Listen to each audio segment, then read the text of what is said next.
Dear friends, आप सभी का स्वागत है मिशन हाई नर्सिंग क्लासेस के यूट्यूब चैनल में। सबसे पहले हमारे चैनल को लाइक, शेयर और सब्सक्राइब कर दीजिए। आज हम एमएसएन के क्वेश्चंस को डिस्कस करेंगे। जैसे कि हमारे बहुत सारे एग्ज़ाम्स आ रहे हैं, जैसे नॉर्सेट, यूपीसीएचओ और भी बहुत सारे एग्ज़ाम्स आ रहे हैं जिसमें एमएसएन जो है वो उसका बहुत ज़्यादा इम्पॉर्टेंट रोल है। तो इसलिए आज हम एमएसएन के क्वेश्चंस को डिस्कस करेंगे और आगे भी हम और क्वेश्चंस लेके आएंगे जो कि इम्पॉर्टेंट है पेपर के पॉइंट ऑफ व्यू से। तो चलिए स्टार्ट करते हैं हम अपने क्वेश्चन से। First, for assessment of I in acromion WhatsApp P stands for. जो हम आई की असेसमेंट करते हैं तो जो हम व्हाट्सएप जो है टूल यूज़ करते हैं उसमें पी क्या कहलाता है? Photo sensitivity, pen in I, power of lens या फोटोफोबिया। तो आप इसका आंसर जो है कमेंट बॉक्स में कमेंट कर सकते हैं। तो प्लीज़ कमेंट कीजिए कि व्हाट्सएप में पी क्या स्टैंड करता है। तो इसका करेक्ट आंसर है हमारा option 2, that is pain in eye. जो हमारा एक्रोनियम है व्हाट्सएप, उसमें जो डब्ल्यू है वो हमारा वेयर इज़ द पेन, मतलब पेन कहाँ पे है उसको डिस्क्राइब करता है। और एच जो है हाउ डज़ इट फील, मतलब वो कैसा फील होता है आपको। ए जो है एग्रेविटी और एलिविएशन फैक्टर, मतलब कौन कौन से फैक्टर उसको बढ़ाते हैं। टी जो है टाइमिंग, मतलब कब उसका ऑनसेट स्टार्ट होता है, कितना उसका ड्यूरेशन और दिन में वो कितनी बार होता है। और जो एस है वो हमारा सीवियरिटी, मतलब उसको 0 से 10 नंबर में पूछेंगे कितना सीवियर है आपका पेन। यू जो है useful other data associated symptoms, कोई उसके साथ कोई सिम्टम्स हैं आपको पेन के साथ, जैसे कोई स्वेलिंग हो या फिर कुछ इरिटेशन कुछ भी हो, रेडनेस हो, ये सब सिम्टम्स पूछेंगे।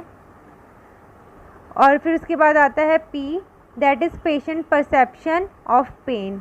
तो जो पेन इन आई है वो पी हमारा स्टैंड करता है। Next question, tespel surgical procedure to be done for. जो हमारे टेस्पेल सर्जिकल प्रोसीजर है ये किसके लिए यूज़ करते हैं हम? एपिस्टैक्सिस के लिए, एक्यूट सुप्रारेटिव ओटाइटिस मीडिया के लिए, मेरेंजाइटिस के लिए या डेफनेस के लिए। जो हमारा टेस्पेल सर्जिकल प्रोसीजर है वो हम किसके लिए करते हैं? जल्दी से कमेंट बॉक्स में आंसर कीजिए। तो जो हमारा टेस्पेल है वो हम यूज़ करते हैं ऑप्शन 1 एपिस्टैक्सिस के लिए। जो हमारा टेस्पेल है वो क्या होता है? ट्रांसनेजल एंडोस्कोपिक स्फीनोपेलेंटाइन आर्टरी लाइगेशन। जो हमारी स्फीनो पेलेंटाइन आर्टरी होती है ना, उसका लाइगेशन करते हैं इसमें, क्योंकि ब्लीडिंग जो एपिस्टैक्सिस मतलब नोज़ ब्लीडिंग, तो वो जो ब्लीडिंग होती है उसको रोकने के लिए हम जो वहाँ की आर्टरी होती है उसको लाइगेट कर देते हैं। ये मतलब मोस्ट इफेक्टिव ट्रीटमेंट होता है पोस्टीरियर, जो मतलब पोस्टीरियर साइड में, बैकवर्ड साइड में जो एपिस्टैक्सिस मतलब नोज़ ब्लीडिंग हो रही है उसके लिए यूज़ करते हैं हम इसमें। Next question, in TNM classification M stands for. जो हमारी टीएनएम क्लासिफिकेशन होती है उसमें एम क्या कहलाता है? माइक्रोस्कोपी, मेटा एनालिसिस, मॉर्फोलॉजी या मेटास्टैसिस। जल्दी से करिए, ये बहुत बार क्वेश्चन आया हुआ है, रिपीटेड क्वेश्चन है और इम्पॉर्टेंट भी है और इजी भी है। तो क्या होगा? एम स्टैंड्स किसके लिए करता है? माइक्रोस्कोपी के लिए, मेटा एनालिसिस के लिए, मॉर्फोलॉजी के लिए या मेटास्टैसिस के लिए। तो इसका करेक्ट आंसर है ऑप्शन 4, दैट इज़ मेटास्टैसिस। जो हमारे टीएनएम है ये हम जो लंप होते हैं, जैसे कैंसर जो सेल्स होते हैं उसको, मतलब वो कितना फैल गया है उसको डिस्क्राइब करने के लिए हम टीएनएम क्लासिफिकेशन यूज़ करते हैं, जिसमें हम टी फॉर ट्यूमर होता है, एन फॉर नोड्स होते हैं, लिम्फ नोड जो होते हैं हमारे एसोसिएटेड, और एम फॉर मेटास्टैसिस, मतलब वो कितना फैल चुका है। तो इसके अकॉर्डिंग ग्रेडिंग है अलग अलग कि मतलब जो हमारा ट्यूमर है वो कहाँ तक स्प्रेड हो गया है। नेक्स्ट क्वेश्चन पे आइए। Question number 4, in caution acronym N stands for. जो हमारा कॉशन जो एक्रोनियम है उसमें एन क्या कहलाता है? न्यूरॉन, न्यूरोब्लास्टोमा, नॉक्चूरिया या नैगिंग ऑफ कफ। जो हमारा कॉशन है उसमें क्या कहलाता है हमारा? एन। जल्दी से कमेंट करिए। तो इसका करेक्ट आंसर है हमारा option D, that is nagging of cough. जो हमारा क्वेश्चन है ये भी हम ट्यूमर्स के लिए ही यूज़ करते हैं, जिसमें सी फॉर होता है चेंज इन बाउल और ब्लैडर हैबिट्स, मतलब पहचानने के लिए कि कैंसर है कि नहीं है पेशेंट को। तो सी फॉर चेंज इन बाउल और ब्लैडर हैबिट, कोई चेंज तो नहीं हो रहा ब्लैडर और बाउल हैबिट में।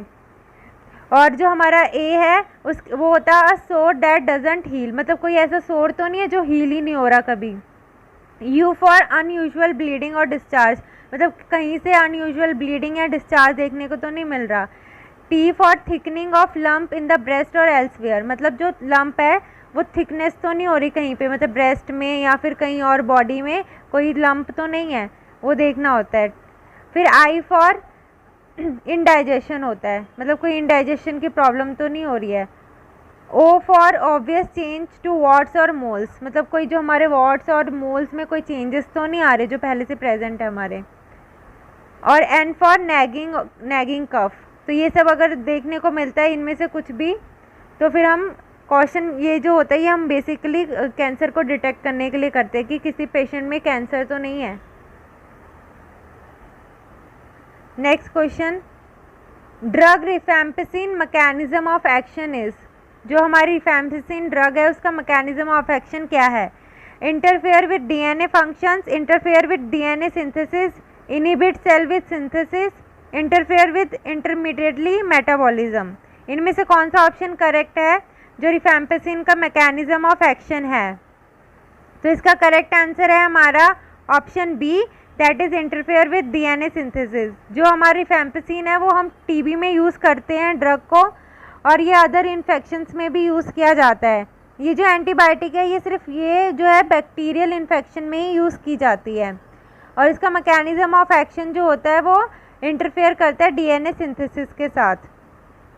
और अगर ये पेशेंट ले रहा है रिफैम्पिसिन तो हम पेशेंट को एक और चीज़ को ध्यान में रखने के लिए बोलेंगे कि रेड ऑरेंज कलर का यूरिन या फिर उसको जो भी बॉडी के जैसे कि टीयर्स है वो भी हमारा रेड ऑरेंज कलर का दिख सकता है, जो यूरिन आ रहा है वो भी रेड ऑरेंज कलर का हो सकता है रिफैम्पिसिन का, तो पेशेंट को पहले से समझा देंगे ताकि वो डरे ना। Next question, bronchodilators are most useful in treatment of, जो हमारे ब्रोंकोडायलेटर्स है वो मोस्ट कॉमनली हम किसके ट्रीटमेंट के लिए यूज़ करते हैं? Cor pulmonale, respiratory failure, bronchitis, chronic obstructive pulmonary disease. जो ब्रोंकोडायलेटर्स है वो मोस्ट कॉमनली हम किसके ट्रीटमेंट में यूज़ करते हैं? तो इसका करेक्ट आंसर है हमारा option D, that is chronic obstructive pulmonary disease, that is COPD। क्योंकि जो हमारे ब्रोंकोडायलेटर्स हैं वो क्या करते हैं, COPD के जो रेजिमिन होता है, जो भी ड्रग्स हम चला रहे हैं उसमें बहुत अहम रोल प्ले करते हैं। ये जो है हमारे एयरवे को डायलेट कर देते हैं, जिसकी वजह से एयर फ्लो रेजिस्टेंस डिक्रीज़ हो जाता है और जो पेशेंट है वो आराम से ब्रीथ कर पाता है। तो इसलिए हम ब्रोंकोडायलेटर्स जो हैं वो हमारे COPD वाले पेशेंट्स को मोस्ट कॉमनली देते हैं। Next question, canned food is associated with which bacterial food poisoning, जो केन फूड होते हैं उसकी वजह से कौन से बैक्टीरिया की पॉइजनिंग देखने को मिलती है? सैल्मोनेला, स्टेफाइलोकोकल, बॉट्युलिज्म या बैसिलस। केन फूड से कौन से बैक्टीरिया की इन्फेक्शन देखने को मिलती है? तो हमारा करेक्ट आंसर है बॉटुलिज्म देखने को मिलता है, जो कि हमारा क्लोस्ट्रीडियम बोटुलिनम बैक्टीरिया की वजह से होता है। इसमें क्या होता है, फेटल फूड पॉइजनिंग हो जाती है इसकी वजह से, क्योंकि जो क्लोस्ट्रीडियम बोटुलिज्म है ये ऐसा बैक्टीरिया है जिसको कोई भी ऑक्सीजन नहीं चाहिए मल्टीप्लाई करने के लिए, और ये कुकिंग फूड से डिस्ट्रॉय भी नहीं होता, इसलिए केन फूड में मतलब मोस्ट कॉमनली में बैक्टीरियल फूड पॉइजनिंग देखने को मिलती है। Next question, person has undergone test for blood sugar and his result is, जो उसका फास्टिंग RBS है वो 140 mg/dl आया, और जो पोस्ट पेरेंडियल है वो आया हमारा 204 mg/dl। Then person is having, अब पर्सन को दो चीज़ें मिली हैं हमें, एक तो फास्टिंग वाला 140 मिला है और जो हमारा पोस्ट पेरेंडियल है वो हमारा 204 मिला है। तो हमें ये शो क्या कर रहा है, impaired glucose tolerance, impaired fasting glucose, diabetes mellitus या नन ऑफ द अबव। जल्दी से कमेंट करिए अगर उसका फास्टिंग ब्लड ग्लूकोज जो है 140 है और पोस्ट पेरेंडियल 204 है तो क्या शो कर रहा है ये? तो इसका करेक्ट आंसर है हमारा option C, that is diabetes mellitus. क्योंकि जो हमारा नॉर्मल आरबीएस होता है वो 70 to 110 mg/dl होता है और पोस्ट पेरेंडियल जो नॉर्मल है वो 120 to 140 mg/dl होना चाहिए। अगर कोई पर्सन प्री डायबिटिक है तो उसको 110 to 125 होगा हमारा फास्टिंग आरबीएस, और पोस्ट पेरेंडियल जो होगा प्री डायबिटिक का 140 to 160 के बीच में होगा। और अगर किसी पेशेंट को डायबिटीज़ है तो उसका जो फास्टिंग आरबीएस है वो मोर देन 125 आएगा और जो पोस्ट पेरेंडियल है वो मोर देन 200 आएगा। तो इसमें दोनों ही एबनॉर्मल देखने को मिल रहा है, तो इसलिए डायबिटीज़ मेलाइटस है पेशेंट को। Next question, all of these are a non modifiable risk factor except. इसमें से कौन सा नॉन मॉडिफाइबल रिस्क फैक्टर नहीं है? तो इसमें आएगा age, family history, genetics, smoking and alcoholism. इनमें से कौन सा है जो कि मतलब मॉडिफाइबल है, जिसको हम मॉडिफाई कर सकते हैं? तो इसका करेक्ट आंसर है हमारा option D, that is smoking and alcoholism. क्योंकि जो नॉन मॉडिफाइबल होते हैं उनको हम मॉडिफाई नहीं कर, those factor that can not be change, मतलब इनको हम चेंज नहीं कर सकते। जैसे एज को हम चेंज नहीं कर सकते। फैमिली हिस्ट्री, किसी को फैमिली हिस्ट्री है कोई तो वो हम चेंज नहीं कर सकते। जेनेटिक्स, मतलब जो जेनेटिकली है उसको भी हम चेंज नहीं कर सकते। बट स्मोकिंग और अल्कोहलिज्म को हम चेंज कर सकते हैं, मतलब उसको स्टॉप कर सकते हैं। तो इसलिए ये हो जाएगा हमारा मॉडिफाइबल, बाकी तीन होंगे non modifiable risk factors. Next question, a nurse teaches a co-worker that the treatment for haemophilia will likely include periodic administration of। एक पर्सन को हीमोफीलिया है तो उसका ट्रीटमेंट क्या होगा? प्लेटलेट्स उसको एडमिनिस्टर करेंगे पीरियोडिकली, होल ब्लड करेंगे, फैक्टर कंसनट्रेट्स करेंगे, या फ्रेश फ्रोजन प्लाज्मा करेंगे? हीमोफीलिया है तो उसको क्या करेंगे? तो इसका करेक्ट आंसर है हमारा option C, that is factor concentrates. क्योंकि जो हीमोफीलिया है वो उसमें क्या होता है, जो पर्सन होता है उसमें क्लॉटिंग फैक्टर्स जो होते हैं वो एब्सेंट होते हैं कुछ। जैसे कि 3 टाइप का हीमोफीलिया देखने को मिलता है हमें, हीमोफीलिया ए, हीमोफीलिया बी और हीमोफीलिया सी। जो ए है उसमें हमारा ब्लड क्लॉटिंग फैक्टर जो 8 है वो लैक करता है, और जो बी है उसमें ब्लड क्लॉटिंग फैक्टर 9 है वो लैक करता है, और जो हमारा सी है उसमें ब्लड क्लॉटिंग फैक्टर जो 11 है वो लैक करता है। तो इनमें जो है क्लॉटिंग फैक्टर की डेफिशिएंसी होती है हीमोफीलिया में, तो इसलिए हमें क्लॉटिंग फैक्टर्स देने होते हैं। तो इसलिए इसका करेक्ट आंसर होगा third, that is factor concentrates. जो हमारे फैक्टर्स हैं वही हमें देने होते हैं पेशेंट को। जोन से फैक्टर उसके अंदर कम होंगे वो फैक्टर हम उसको एडमिनिस्टर करेंगे। Next question, a nurse is caring for a conscious client who received sedation during a surgical procedure. Which assessment of this client is most important for a nurse to make post operatively? मतलब एक conscious client है, उसको sedation दिया है surgical procedure के लिए, तो अब वो प्रोसीजर हो गया है तो उसके बाद वो क्या देखेगी पेशेंट का? लंग साउंड देखेगी, अमाउंट ऑफ यूरिन आउटपुट देखेगी, एबिलिटी टू स्वेलो लिक्विड्स देखेगी, rate and depth of breathing देखेगी। क्या देखेगी? उसका सडेशन दिया हुआ था और पोस्ट ऑपरेटिवली अब वो क्या देखेगी? तो इसका करेक्ट आंसर है option 3, that is ability to swallow liquid, that is gag reflex. मतलब कोई भी किसी भी पेशेंट को हमने सडेशन दिया है तो उसके बाद उसका गैग रिफ्लेक्स चेक किया जाता है पोस्ट ऑपरेटिवली। अगर गैग रिफ्लेक्स आता है तो ही उसको लिक्विड्स दिए जाते हैं, वरना वो एस्पिरेट कर सकता है। इसलिए हम उसका एबिलिटी टू स्वेलो लिक्विड्स देखेंगे, फिर धीरे धीरे उसको लिक्विड से सॉफ्ट डाइट, फिर उसके बाद सेमी सॉलिड और सॉलिड डाइट पे लेके आते हैं जब उसका गैग रिफ्लेक्स पूरा वापस आ जाता है। तो इसलिए सबसे पहले हम गैग रिफ्लेक्स चेक करते हैं, that is ability to swallow liquids.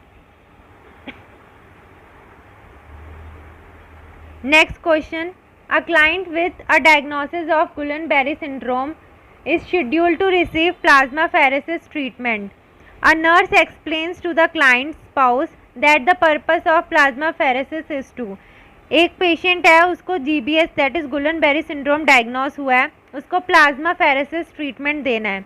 तो हम जो बताएंगे स्पाउस को प्लाज्माफेरेसिस होता क्या है, क्या करता है? Remove excess fluid from the blood stream, restore protein level in the blood, remove circulating antigen from the blood stream, infuse lipoprotein to restore the myelin sheet. क्या करता है? गुलनबेरी में अगर हम प्लाज्मा फेरेसिस करते हैं तो क्या करता है?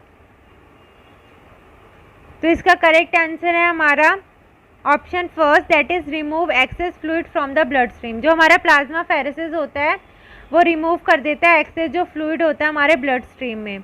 ये जो होता है extra corporal separation of blood component होता है, result in a filtered plasma protein. इसमें क्या होता है, जो हमारा प्लाज्मा प्रोडक्ट होता है वो फिल्टर हो जाता है। ये हम इसलिए करते हैं ताकि हम रिमूव कर सके एंटीबॉडीज़ को और अदर जो भी पोटेंशियल इंजरी दे रही है पेशेंट को, क्योंकि जो हमारा गुलनबेरी सिंड्रोम होता है इसमें क्या हो जाता है, जो एंटीबॉडीज़ होती है ना, इम्यून सिस्टम है वो ही अटैक करने लग जाता है बॉडी को, तो इसलिए हम इसमें एंटीबॉडीज़ को रिमूव करते हैं जो अटैक कर रही हैं।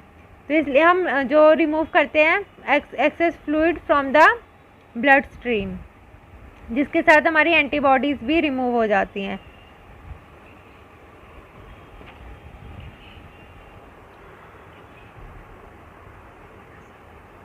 Next question. A nurse is performing early neurological assessment checks on a client who is admitted with changes in mental status. The nurse understands that frequent assessments are used to determine if a patient is developing increased ICP. Which option correctly describe the outcome if ICP is untreated and progresses? मतलब इसमें एक patient है वो admit हुआ है, उसका mental status जो है वो चेंज हो रहा है और उसका आईसीपी भी इंक्रीज़ है। तो इसमें से कौन सा ऑप्शन बता रहा है कि उसका आईसीपी अभी भी इंक्रीज्ड है और अनट्रीटेड है, मतलब वो अभी भी बढ़ रहा है? Displacement and irreversible changes in brain tissue, increase in cerebral circulation and perfusion, increase in serum pH, improve brain tissue oxygenation. कौन सा इसमें से डायग्नोस है जो बता रहा है कि अनट्रीटेड है उसका आईसीपी? तो इसका करेक्ट आंसर है हमारा option 1, that is displacement and irreversible changes in brain tissue. क्योंकि सिर्फ यही ऑप्शन है जो हमारा शो कर रहा है कि अभी आईसीपी अनट्रीटेड है, इंक्रीज्ड है, जिसकी वजह से उसका जो ब्रेन टिश्यू है उसमें चेंजेस आ रहे हैं। मतलब चेंज ऐसा आ रहा है कि वो इरिवर्सिबल है, दोबारा सही नहीं हो सकता। और बाकी जो ऑप्शंस हैं उसमें तो देखो ऑक्सीजनेशन ब्रेन टिश्यू को इम्प्रूव हो रही है, increase cerebral circulation, perfusion increase हो रहा है। तो ये सब ऑप्शन जो है वो ये बता रहे हैं कि आईसीपी डिक्रीज हो रहा है और जो उसका सेरिब्रल परफ्यूजन है वो अच्छा हो रहा है। तो इसलिए इसमें से जो सही ऑप्शन है वो फर्स्ट है। Next question, which electrolyte should be monitor during digoxin therapy? किसी पेशेंट को डिगॉक्सिन थेरेपी चल रही है, उसमें हम कौन सा इलेक्ट्रोलाइट को मॉनिटर करेंगे? सोडियम को, पोटेशियम को, मैग्नीशियम को या कैल्शियम को? कौन से इलेक्ट्रोलाइट को हम देखेंगे डिगॉक्सिन थेरेपी में? तो इसका करेक्ट आंसर है हमारा ऑप्शन 2, दैट इज़ पोटेशियम। क्योंकि जो पोटेशियम लेवल है अगर वो मेंटेन्ड है तो ही हमारा डिगॉक्सिन थेरेपी हम दे सकते हैं पेशेंट को, क्योंकि डिगॉक्सिन जो है वो हमारा पोटेशियम हेल्प करता है डिगॉक्सिन को बॉडी से बाहर ले जाने में, ठीक है, मेटाबोलाइज करता है डिगॉक्सिन को थ्रू यूरिन में। अगर पोटेशियम कम हुआ, हाइपोकैलीमिया हुआ पेशेंट को, तो डिगॉक्सिन जो है वो हमारा एक्यूमुलेट होता रहेगा बॉडी में, क्योंकि उसको बाहर निकालने के लिए पोटेशियम नहीं है, जिसकी वजह से हमें डिगॉक्सिन टॉक्सिसिटी देखने को मिल सकती है। इसलिए हमें पोटेशियम को डिगॉक्सिन के साथ मॉनिटर करना है। Next question, A nurse is analyzing serum laboratory result for a 73-year-old female client scheduled for surgery in 2 hours. एक फीमेल क्लाइंट है, उसकी सर्जरी है 2 hours में। The nurse conclude that which result would warrant the most immediate notification of the physician. मतलब उसकी surgery है 2 घंटे में, उसकी लेबोरेटरी टेस्ट किए हैं, तो उसमें कौन सा ऐसा रिजल्ट आएगा जो कि उसको इमीडिएटली हमें फिजिशियन को बताना है? Prothrombin time 42 seconds, creatinine 1 mg per dl, potassium 4.5 mg milliequivalent per dl, haemoglobin is more than 11 gram per DL। तो इसमें से कौन सा ऐसा एबनॉर्मल है जो हमें फिजिशियन को बताना है? जल्दी से कमेंट करिए कमेंट बॉक्स में। तो इसमें जो एबनॉर्मेलिटी दिख रही है वो प्रोथ्रोम्बिन टाइम 42 सेकेंड्स है, क्योंकि अगर प्रोथ्रोम्बिन टाइम जो है वो 42 सेकेंड्स होगा तो ब्लीडिंग होने के चांसेस होंगे, क्योंकि नॉर्मल प्रोथ्रोम्बिन टाइम जो होता है वो हमारा 9 to 11 सेकेंड्स होता है, और अगर 42 है तो ब्लीडिंग प्रिकॉशंस लेने होंगे, और सर्जरी हो रही है तो ब्लीडिंग ज़्यादा हो सकती है, इसलिए हमें ये इन्फॉर्म करना है फिजिशियन को। और बाकी जो ऑप्शंस है वो सारे नॉर्मल रेंजेस हैं, तो वो इन्फॉर्म करने की ज़रूरत नहीं है। Next question, the nurse managing a client post supratentorial craniotomy care hold assured that the client is maintained in which position. मतलब कि उसकी पोस्ट सुप्राटेंटोरियल क्रेनोटमी हुई है तो उसको कौन सी पोजीशन में मेंटेन करके रखना है? प्रोन में, सुपाइन में, सेमी फाउलर्स में, या डॉर्सल रिकम्बेंट में? क्रेनोटमी हुई है तो मतलब ICP इंक्रीज हो सकता है उसका, तो उसको कौन सी पोजीशन में रखेंगे हम? Prone, supine, semi Fowler, dorsal recumbent. तो इसका करेक्ट आंसर है हमारा option 3, that is semi Fowler's, क्योंकि आफ्टर सुप्राटेंटोरियल सर्जरी जो कि हमारा अबव ब्रेन की सर्जरी होती है तो क्लाइंट का हेड हम यूजुअली 30 डिग्री तक एलिवेट कर देते हैं, जिसकी वजह से जो हमारा वीनस आउटफ्लो है, जो वीनस रिटर्न है वो मेंटेन रहे, जिसकी वजह से क्या होगा, हमारा इंट्राक्रेनियल प्रेशर जो है वो इंक्रीज नहीं होगा, इसलिए हम उसको सेमी फाउलर पोजीशन देते हैं। Next question, a client develops kidney damage as a result of a transfusion reaction. What is the most significant clinical response that the nurse should assess when determining kidney damage? एक client है, उसको blood transfusion की वजह से kidney damage हुआ है, तो इसमें से कौन सा क्लिनिकल रिस्पॉन्स हमें दिखा रहा है कि किडनी डैमेज है? Glycosuria, blood in the urine, decrease urine output, या acute pain over the kidney. तो इसमें कौन सा है जो हमें क्लिनिकल रिस्पॉन्स बता रहा है कि भाई किडनी डैमेज है? तो इसका करेक्ट आंसर है option C, that is decrease urine output, क्योंकि अगर डिक्रीज हो जाएगा हमारा रीनल फंक्शन तो उसकी वजह से हमारा यूरिन आउटपुट भी डिक्रीज हो जाएगा, जो कि हमारा 100 to 400 ml पर 24 आवर्स यूरिन आउटपुट होगा। और जो हमारा ग्लाइकोसूरिया है वो इससे कुछ भी इसका रिलेशन नहीं है ट्रांसफ्यूजन रिएक्शन से। और जो हमारा ब्लड इन यूरिन है और एक्यूट पेन ओवर किडनी है, ये जो फाइंडिंग है ये रीनल सिस्टम से रिलेटेड तो है, लेकिन ये हीमोलिटिक रिएक्शंस को शो करती है, ना कि हमारे कोई ट्रांसफ्यूजन रिएक्शन को। अगर RBCs या कुछ ऐसा ब्रेकडाउन हो रहा है, हीमोलिसिस हो रहा है, तो हमें ये दोनों देखने को मिल सकते हैं, ब्लड इन यूरिन और acute pain over kidney.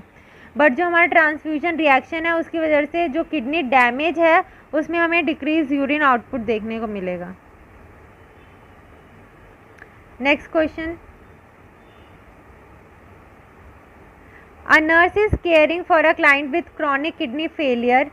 What should the nurse teach the client to limit the intake of to help control uremia associated with end stage renal disease? मतलब ऐसा कौन सा है, उसको एक तो CKD है मतलब क्रॉनिक किडनी डिजीज़ है पेशेंट को, तो नर्स क्या टीच करेगी कि उसको कौन सी चीज़ है लिमिट में लेनी चाहिए जिससे कि यूरीमिया जो है वो कंट्रोल हो सके। फ्लूइड्स को, प्रोटीन को, सोडियम को, या पोटेशियम को? तो क्या उसको हमें मतलब रेस्ट्रिक्ट करना पड़ेगा कौन सी डाइट जिससे कि यूरीमिया जो है उसका वो कंट्रोल हो जाए? तो इसका करेक्ट आंसर है हमारा option second, that is protein, क्योंकि प्रोटीन जो है एंड में जाके उसका यूरिया बनता है। यूरिया अगर हमारे बॉडी से एक्सक्रीट नहीं होगा तो उसकी वजह से हमारा यूरीमिया मतलब इंक्रीज़ हो जाएगा यूरिया ब्लड में, जिसमें हमें यूरीमिया देखने को मिलेगा।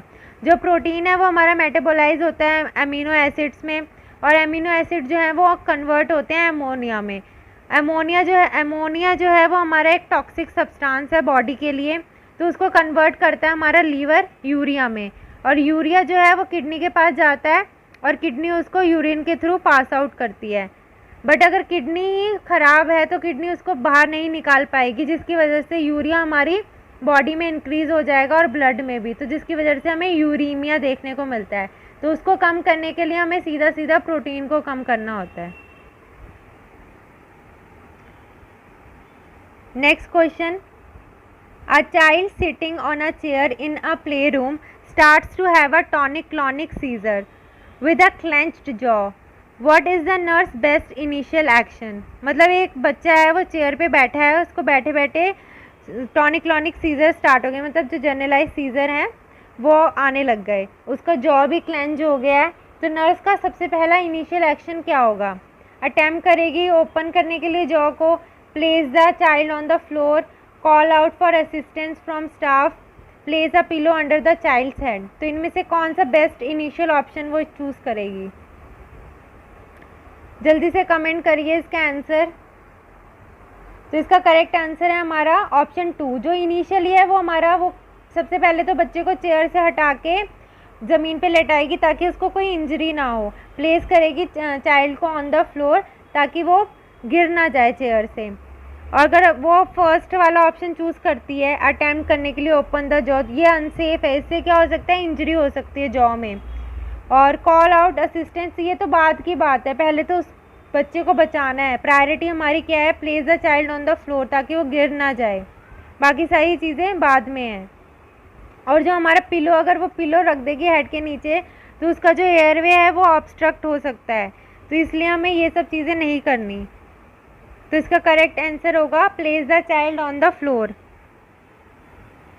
Next question, a child with beta thalassaemia that is Cooley's anaemia is admitted to the ambulatory care unit for a transfusion.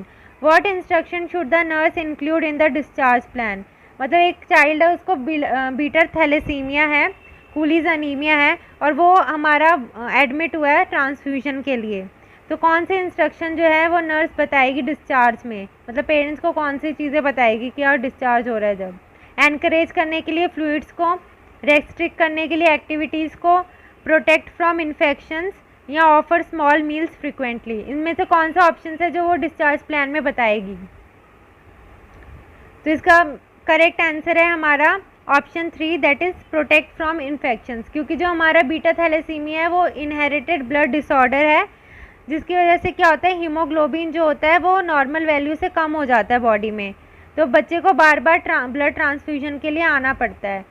इसकी वजह से क्या हो जाता है, reduce the production of haemoglobin हो रहा है, उसकी वजह से लैक ऑफ ऑक्सीजन भी हो जाएगी, तो बच्चे में अनीमिया और फैटिक दोनों देखने को मिलता है।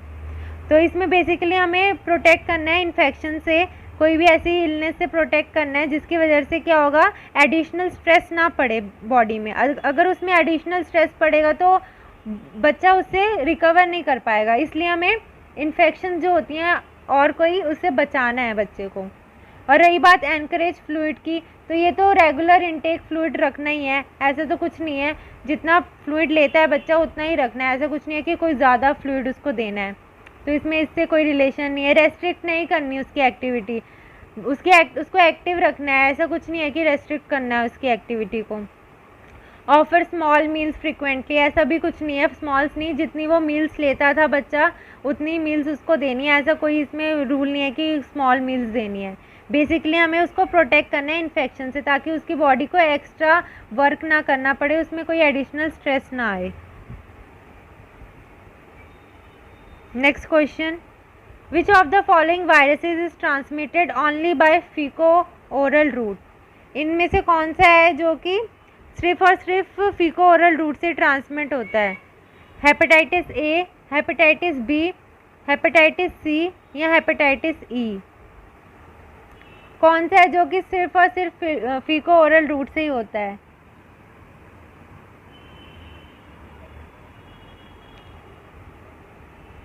तो इसका करेक्ट आंसर है हमारा हेपेटाइटिस ई।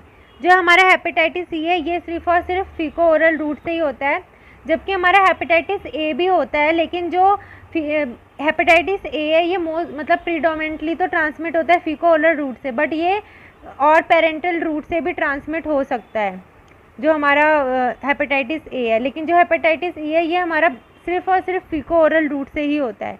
और जो हमारा बी और हेपेटाइटिस बी है ये ब्लड प्रोडक्ट से, सीमन, वेजाइनल सिक्रीशन, इन सब के थ्रू भी होता है। और जो हमारा हेपेटाइटिस सी है ये सिर्फ ब्लड से हो सकता है ट्रांसमिट। तो इसमें सिर्फ पूछा है कि फीको ओरल रूट, तो इसका आंसर होगा हेपेटाइटिस ई। और जो हेपेटाइटिस ए है वो पेरेंटल रूट से भी हो सकता है फीको ओरल रूट के साथ साथ, इसलिए इसका आंसर होगा 4, that is hepatitis E. Thank you guys, यहीं पे हमारा आज का सेशन ख़त्म होता है। हम और भी क्वेश्चंस लेके आएंगे एमएसएन के। हमारे चैनल के साथ जुड़े रहने के लिए हमारे चैनल को सब्सक्राइब कर लीजिए। जैसे कि अभी बहुत सारे एग्ज़ाम्स आ रहे हैं हमारे नॉर्सेट, यूपीसीएचओ, तो उन सब के लिए हमारे वेबसाइट पे टेस्ट सीरीज़ चालू हैं, तो आप लोग जाके वहाँ पे विज़िट कर सकते हैं साइट को और बाय कर सकते हैं टेस्ट सीरीज़ को, और अपने आप को आने वाले एग्ज़ाम्स के लिए प्रिपेयर कर सकते हैं। All the best for your exams. ऐसी तैयारी करते रहें, मिशन हाई नर्सिंग क्लासेस के साथ जुड़े रहें। Thank you. Are you want to become nursing officer? Yes, but confused which guide or book is best for nursing officer exams? Problem solved. Mission high है ना? आपकी तैयारी हमारी जिम्मेदारी। अब नर्सिंग ऑफिसर बनना हुआ बिल्कुल आसान, क्योंकि मिशन हाई लेकर आ गया है कंप्लीट स्टडी मटेरियल। मिशन परिचारिका guide, all nursing subjects complete theory with image. Mission Non-Tech, a short guide for all non-tech subjects like maths, reasoning, GK, computer and general science.